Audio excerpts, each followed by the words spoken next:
ومن أخلاقهم رضي الله تعالى عنهم മഹാന്മാരുടെ സ്വഭാവ ഗുണങ്ങൾ കസറത്തുൽ ഫുതൂവത്തി വൽ മുറുഅത്തി മനുഷ്യത്വം എന്ന് പറയുന്ന ഒന്നുണ്ട്. രണ്ടും ഏകദേശം മുറാദിഫായ പദമാണ് ഇവിടെ.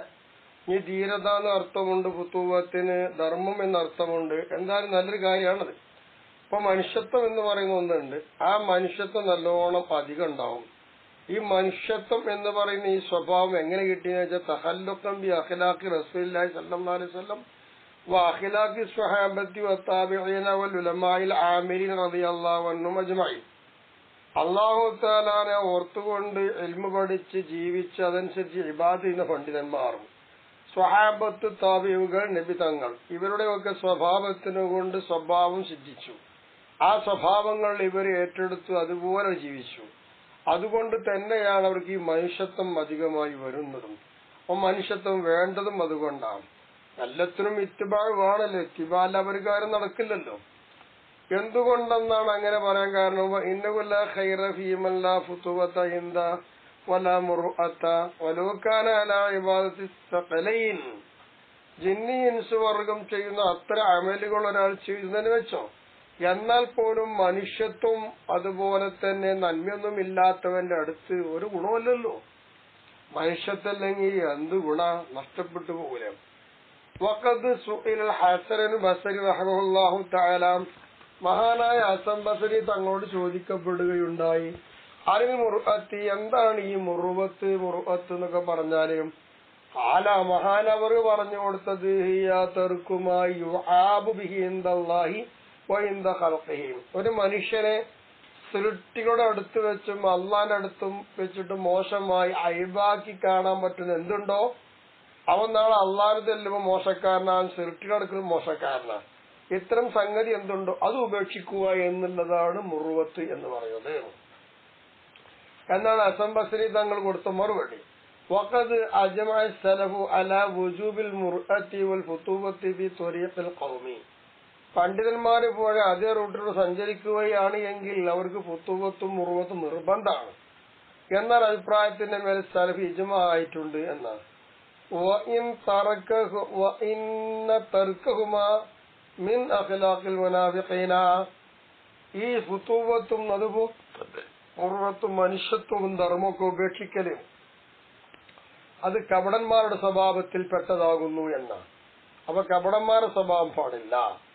വഫിൽ ഹദീസ്, എത്തരത്തിൽ നമുക്കൊരു ഹദീസ് വായിക്കാം. സമാനും തുഖസ്സറു ഫീഹിൽ മുർഅത്തു വതുദഖു ഫീഹിൽ അഖ്ലാഖു വയസ്തഗ്നി ഫീഹി അർറിജാലു ബിർറിജാലി വന്നിസാഉ ബിന്നിസാഇ വഇദാ വജിദ ദാലിക ഫൽയൻദുറു അൽ അദാബ സ്വബാഹ വമസാഅ. അന്ത്യനാളിന്റെ അടയാളത്തിൽ പെടുന്ന സംഭവമാണ് പെടും. നോക്കാൻ എന്താ പറഞ്ഞത്? സൈത്യരന്നാസി, മനുഷ്യരുടെ മേലിൽ വരും. എന്ത് വരും? സമാൻ, ഒരു കാലഘട്ടം വരുന്നുണ്ട്.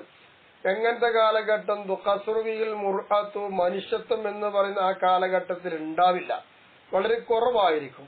വതുദഖുബിൽ അഖ്ലാഖു, നല്ല ഗുണങ്ങൾ മുഴുവനും സ്വഭാവ ഗുണങ്ങളെല്ലാം അതിലെന്തായി ആ കാലത്ത് മറഞ്ഞു പോകും. അപ്പൊ സൽസ്വഭാവം തന്നെ ഒന്നും ഉണ്ടാകൂല, മനുഷ്യത്വം ഉണ്ടാവൂല. പിന്നെയും പറയുന്നു റസൂലുള്ളാഹി ഹദീസില് വയസ്തഗ്നി ബിഹി അർറിജാലു ബിർറിജാലി എന്ന ഒരു കാലഘട്ടം നമ്മൾ പറയുന്നല്ലോ, അവസാന കാലഘട്ടമാണ്. ആ കാലഘട്ടത്തിൽ കല്യാണങ്ങളൊന്നും വേണ്ട, ആവശ്യ നിർവഹണത്തിന് വേണ്ടിയിട്ട് ആണുമായിട്ടും വന്നിസാഉ ബിന്നിസാഇ, പെണ്ണുമായിട്ട് ആവശ്യം തീരും. അവിടെ വിവാഹമൊന്നും വേണ്ട, പെണ്ണുങ്ങൾക്ക് ആണും വേണ്ട, ആണുങ്ങൾക്ക് പെണ്ണും വേണ്ട. ആണായിട്ടും പെണ്ണായിട്ടും അങ്ങനെ ജീവിച്ചു പോകുന്നൊരു കാലം ഏകദേശം അടുത്തല്ലോ. ഇന്നിപ്പോ അങ്ങനെ തന്നെയല്ല. എസ്വർഗരതി ഈസ്വർഗ വിവാഹം എന്നൊക്കെ പറഞ്ഞ് വാദിക്കുന്നു. കോടതി പോയാലും പോലും അംഗീകാരം കിട്ടുന്ന കാലമാണല്ലോ. അപ്പൊ അങ്ങനെ ആണുമായിട്ട് ബന്ധപ്പെട്ട് ജീവിക്കുക, പെണ്ണുമായിട്ട് ജീവിക്കുക, അങ്ങനത്തെ ഒരു കാലഘട്ടമാണ്. വൈദാ ഭുജിത ദാലിക്ക, അങ്ങനെയുള്ളൊരു കാലഘട്ടം എത്തിക്കപ്പെടുകയാണ് എങ്കിൽ ഫൽയൻദുറുൽ അദാബ സ്വബാഹ വമസാഅ, രാവിലെയും വൈകുന്നേരമായിട്ട് അല്ലാഹു തആലാന്റെ ശിക്ഷ പ്രതീക്ഷിച്ചുകൊണ്ടിരിക്കണം. ഒരുപക്ഷെ വൈകുന്നേരമായിട്ട് വരും, അല്ലെങ്കിൽ രാവിലെ ആയിരിക്കും, എപ്പോഴും ഇറങ്ങാം. അപ്പൊ ആ കൂട്ടത്തിൽ പറഞ്ഞു വന്നാണ് മനുഷ്യത്വം എന്ന് പറയുന്നുണ്ടാവൂല. അപ്പൊ ആ കാലം നോക്കുമ്പോ എന്താ, മനുഷ്യത്വമല്ലല്ലോ. ആരടുത്തും മനുഷ്യത്വം തന്നെ ഒന്നും ഇല്ല, ലജ്ജയില്ല, നാണമില്ല, തോന്നിയ മാര്യാണ്. വഖദ് സുഇല അംർ ഇബ്നുൽ ആസ് റളിയല്ലാഹു അൻഹു അനിൽ മുർഅത്തി മാഹിയ, മുർഅത്ത് എന്ന് പറഞ്ഞാൽ എന്താണ് എന്ന് മഹാനായ അംർ തങ്ങളോട് ചോദിക്കപ്പെടുകയുണ്ടായി. അപ്പോൾ മഹാൻ കൊടുത്ത മറുപടി ഇർഫാൽ ഹക്ക്, ഹക്കിനെ പറ്റി അറിയലാണ്, അല്ലാഹുവിനെ പറ്റി അറിയണം. അപ്പൊ യഥാർത്ഥം എന്താണോ അറിയാം, അതാണ് മുർവത്ത് എന്ന്. സഹോദരന്മാരോട് നല്ല കാര്യങ്ങളുമായി കൊണ്ട് പെരുമാറുക, അതന്നെയാണ്. മഹാൻ പറയുന്നു, അൽ മുർഅത്തു ഹിയ സിയാനത്തുൻ നഫ്സി അൽ അദ്നാസി, ശരീരത്തെ അഴുക്കുകളെ തൊട്ട് കാക്കുക. അപ്പൊ ശരീരത്തിൽ എന്ത് വരാൻ പാടില്ല? അഴുക്കുകൾ വരാൻ പാടില്ല. അതാണ് മുർഅത്ത് എന്ന് മൂപ്പരുടെ അഭിപ്രായം. വാങ്കുല്ലി ഷൈഇൻ യശീറു അബ്ദു ബൈനൻ നാസി, ജനങ്ങൾക്കിടയിൽ ഒരു അടിമ മോശമാവുന്ന എന്തെല്ലാം ന്യൂനതയുണ്ടോ അതിനെ തൊട്ടെല്ലാം അവൻ കാക്കണം, ഒരു ന്യൂനത വരുത്താൻ ജീവിക്കുക. വൻസാഫുൻ നാസി ബി ജമീൽ മുഅമലാത്തി, ജനങ്ങളുമായി ഇടപെടുന്ന എല്ലാ ഇടപാടുകളിലും നല്ല നിലയിൽ പെരുമാറിക്കൊണ്ടിരിക്കും, നല്ല ആത്മാർത്ഥമായിരിക്കണം. ഇതൊക്കെ തന്നെയാണ് മുർഅത്ത് എന്ന് പറയുന്നത്. അവൻ സാധാലിക്ക, ഇതാണ് അത്യാവശ്യം. ഇതിനേക്കാൾ കൂടുതൽ ആരെങ്കിലും ചെയ്തു വെക്കുക, മുത്തഫദ്ദിലുണ്ട്, അത് നല്ല തന്നെയാണ്, യഥാർത്ഥ ശ്രേഷ്ഠമുള്ള കാര്യം തന്നെയാണ്. അത്യാവശ്യമായ ഇതാണ്, അതിൽ കൂടുതൽ വന്നാൽ അത് ശ്രേഷ്ഠമുള്ളതാണെന്ന് മനസ്സിലാക്കാം.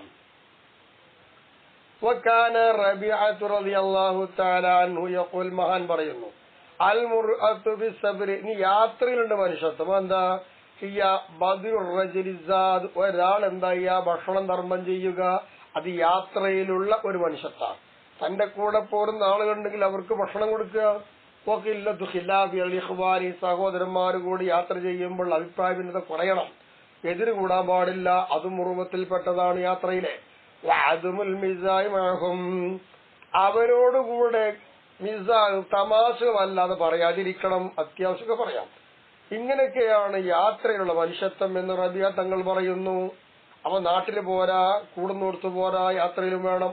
വക്കാരമാതും യഖൂലു, ചില പണ്ഡിതന്മാര് പറയുന്നു, ലൈസ മിനൽ മുർഅത്തി അൻ യർബഖത്താജിറു അലാ സ്വദീഖിഹി, കച്ചവടം ചെയ്തുകൊണ്ടിരിക്കുമ്പോൾ തന്റെ കൂട്ടുകാരനേക്കാൾ കച്ചവടം ചെയ്യുന്ന ലാഭിക്കാൻ പാടില്ല. അങ്ങനെയാണ്. അപ്പൊ മുർഅത്ത് എന്ന് പറഞ്ഞാൽ എന്താ? മുർഅത്തിൽ പെട്ടതല്ല തന്റെ കൂട്ടുകാരനേക്കാൾ കച്ചവടം ചെയ്യുന്ന ലാഭം ഉണ്ടാവൽ. ഇവന് മാത്രം ലാഭം, കൂട്ടുകാർ ലാഭമല്ല, അത് മുർഅത്തിൽ പെട്ടതല്ല. അപ്പെന്ത് വേണം? രണ്ടാൾക്കൊരു പോലെ കിട്ടണം. അങ്ങനെ പൊൽത്തു, അവിടെ ഷഹറാൻ ഇമാം പറയുന്നു, ഞാൻ പറയുന്നു, ബലിൽ മുർഅത്തു ബിത്താജിരി ഇല്ലാഹു ബിർരിബിഹിൽ യസീരി ലാ തർകു റിബി കുല്ലിയ. ഈ പറഞ്ഞതിന്റെ അർത്ഥം തീരെ ലാഭം വേണ്ട എന്നല്ല. അപ്പൊ കച്ചവടക്കാരിൽ എന്ത് വേണം? അവരുള്ളതായിരിക്കുന്ന മുർഅത്ത് എന്ന് പറഞ്ഞാൽ എന്താണെന്നറിയാമോ? കുറഞ്ഞ ലാഭം കിട്ടിയാൽ അതുകൊണ്ട് പൊരുത്തപ്പെടുക. അല്ലെങ്കിൽ എന്ത് വേണ്ട? അല്ലാതെ എന്തല്ല, എല്ലാം മുഴുവൻ ലാഭം കിട്ടണമെന്നല്ല. അപ്പൊ ലാഭങ്ങൾ മുഴുവൻ ഉപേക്ഷിക്കണമെന്നല്ല, കുറഞ്ഞ ലാഭം കിട്ടിയതെങ്കിൽ അതുകൊണ്ട് തൃപ്തിപ്പെടുക. അതാണ് കച്ചവടക്കാരുള്ള മുറുവത്ത്. എന്താ കാരണം?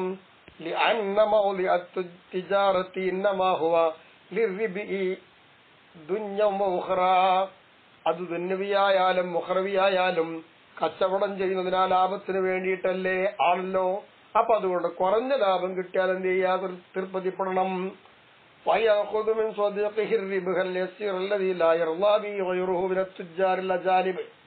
മറ്റ് കച്ചവടക്കാരും തന്നെ എന്താണെന്നറിയാമോ? മറ്റ് കച്ചവടക്കാരിൽ നിന്ന് ലാഭത്തെ പൊരുത്തപ്പെടാത്ത വിധം ചുരുങ്ങിയതായിരിക്കുന്ന ലാഭമുണ്ടെങ്കിൽ ആ ലാഭം പിടിക്കാവൂ. അപ്പൊ തന്റെ കൂട്ടുകാരിൽ നിന്ന് കുറഞ്ഞ ലാഭം പിടിക്കണം. എങ്ങനത്തെ കുറഞ്ഞ ലാഭം പിടിക്കാന്ന് ചോദിച്ചാൽ, മറ്റു കച്ചവടക്കാരിൽ നിന്ന് മറ്റുള്ളവരാരും ആ ലാഭം കൊണ്ട് പൊരുത്തപ്പെടാൻ കഴിയൂല. അവർക്ക് നല്ല ലാഭം വേണ്ടി വരും. അപ്പൊ അവർക്കൊന്നും പൊരുത്തപ്പെടാൻ കഴിയാത്തൊരു ലാഭം ഉണ്ട് ഇവിടെ. അത് ചെറിയ ലാഭ. അത്തരം ലാഭമേ തന്റെ കൂട്ടുകാരൻ വാങ്ങാൻ പാടുള്ളൂ എന്നർത്ഥം. അയിലായക്രോബിഹി, കുറഞ്ഞതായിരിക്കുന്ന ലാഭം കൊണ്ട് അവർ പൊരുത്തപ്പെടൂല, അവർ മതിയാക്കൂല. അങ്ങനെയുള്ള കുറഞ്ഞ ലാഭം കൊണ്ട് പൊരുത്തപ്പെടണം. എന്താ കാരണം എന്നറിയാമോ? ലാഭമില്ലാതെ ആരെങ്കിലും കച്ചവടം ചെയ്താല് ഇഫ്തഖറ, അവനെന്താകും? ഫക്കീറായി പോകും, പൊളിഞ്ഞു പോകും. ഉറക്കിന് കടം അവന് കുന്നുകൂടുകയും വാഹനം കയറി കടം കുന്നുകൂടും ചെയ്യും. അപ്പൊ കുറഞ്ഞ ലാഭം വേണം.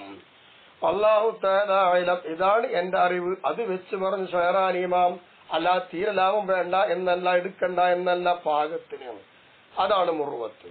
وقد سئل أبو عبد الله محمد بن عراق رحمه الله تعالى عن المرأة معي എന്താണ് മുറുവത്തി എന്ന് അബൂ അബ്ദില്ല തങ്ങളോട് ചോദിക്കപ്പെടുകയുണ്ടായി. ഫഖാല അബൂ അബ്ദില്ല തങ്ങൾ പറയുന്നു, ഹിയ അല്ലാ തഫഅല ഫിഅലൻ തസ്തഹി മിൻ ളുഹൂരി ബിദ്ദുനിയ വൽ ആഖിറ. ദുനിയാവിലും ആഖിറത്തിലും വെച്ചിട്ടൊരു ന്യൂനത വെളിപ്പെടൽ നീ ലജ്ജിച്ചു പോകും. ഒരു പ്രവൃത്തി, ആ പ്രവൃത്തി ചെയ്താൽ ദുനിയാവിലും ആഖിറത്തിലും അത് വെളിപ്പെടുക എന്ന കാര്യം നിനക്ക് നാണമാണ്. അങ്ങനെ നാണമുണ്ടാകുന്ന ഒരു പ്രവൃത്തി നീ ചെയ്യാതിരിക്കലാണ് മുറുവത്ത് എന്നാണ് മഹാനായിരിക്കുന്ന അബൂ അബ്ദില്ല തങ്ങൾ കൊടുത്ത പ്രതികരണം.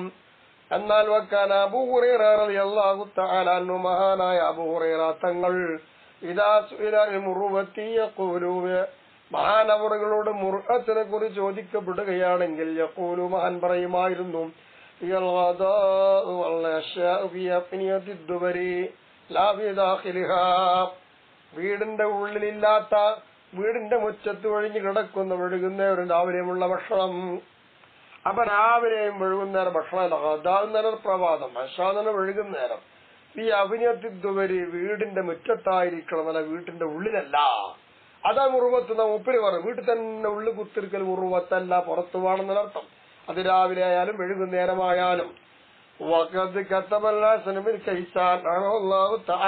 ബഹുമാനപ്പെട്ടവർ എഴുതി വെച്ചു, അലാബാബി ദാരിഹി, തന്റെ വീടിന്റെ മുകളിൽ എഴുതി വെച്ചു, എന്ത് റഹിമല്ലാഹു മൻ ദഖല വഅകല എന്ന്. ആരെങ്കിലും എന്റെ അടുത്ത് എന്റെ വീട്ടിലേക്ക് കയറി വന്നാൽ, അവൻ ഭക്ഷണം കഴിക്കുകയും ചെയ്താൽ അവൻ അല്ലാഹു തആല അനുഗ്രഹം ചെയ്യട്ടെ എന്ന് എഴുതി വെച്ചു. അതൊരു മുറുവത്താണ്. അപ്പൊ വീട്ടിൽ കയറി ഭക്ഷണം കഴിച്ചു പോകാനുള്ള സമ്മതം കിട്ടി, അത് ആ മനുഷ്യന്റെ മുറുവത്താണ്. വക്കാന സലഫു, സലഫുകളായിരുന്നു,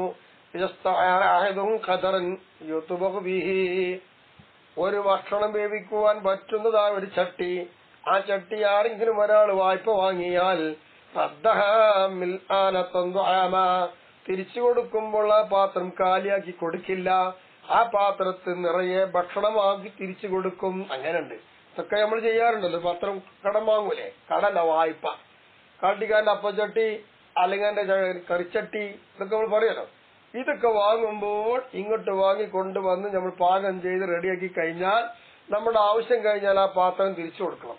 അങ്ങനെ തിരിച്ചു കൊടുക്കുമ്പോൾ ആ പാത്രത്തിൽ നിറയെ എന്തെങ്കിലും സാധനം വെച്ചുകൊടുക്കുക നല്ല കാര്യമാണ്. അങ്ങനെയായിരുന്നു സലഫ് ചെയ്തിരുന്നത്.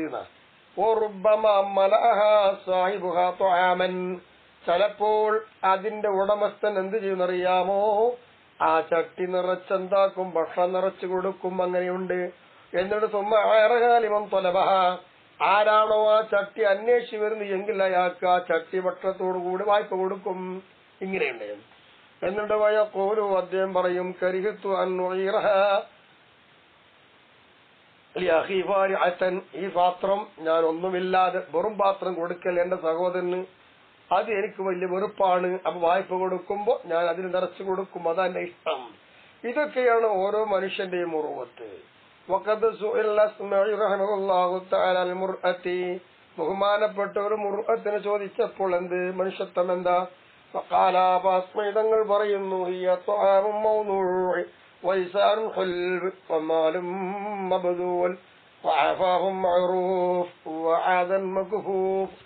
ഇതെല്ലാം എന്താണ് മുറുവത്ത്. അപ്പൊ എന്താ പറഞ്ഞത്, അവിടെ വെച്ച് വെച്ചുണ്ടാക്കപ്പെട്ടതായിരിക്കുന്ന ഭക്ഷണം, അതുപോലെ നല്ല മധുരമൂർന്ന വാക്ക്, ധർമ്മം ചെയ്യപ്പെടാൻ വന്ന സമ്പത്ത്, നല്ല കാര്യങ്ങളെ കൊണ്ട് നല്ല കാര്യങ്ങൾ ചെയ്യുക, പ്രയാസമെല്ലാം തട്ടിവിടുക, ഇതൊക്കെയാണ് മുറുവത്ത്. ഇങ്ങനെയാണ് മുറുവത്ത് എന്ന് മഹാനവറുകൾ മറുപടി കൊടുക്കുന്നു. അതുകൊണ്ട് മുറുവത്തിന്റെ വിഷയം കഴിഞ്ഞു. ഫൈലം ദാലികയാഹി, ഈ പറഞ്ഞ വിഷയം എന്റെ സഹോദരാ നിശ്ചയിക്കറിയണം.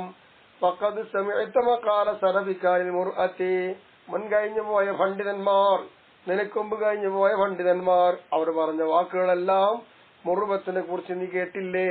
അതുകൊണ്ട് പഴമല്ല, ലേഖി കേട്ടതനുസരിച്ചു കൊണ്ട് അമല് ചെയ്തളാ.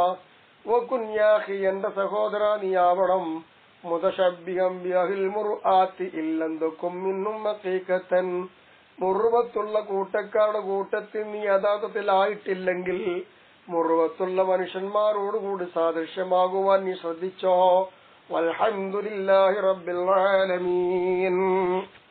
അപ്പൊ ഇതാണ് മുറുവത്ത്. ഈ മുറുവത്തിന് നമ്മളിലുണ്ടോ? ഈ പറഞ്ഞ മുറുവത്താണ് ഈ മുറുവത്തെങ്കിൽ ഇങ്ങനെയുള്ള മുറുവത്ത് നമ്മളിലുണ്ടോ ഇല്ലേ എന്ന് നമ്മൾ ഓരോരുത്തരും പരിശോധിക്കുക.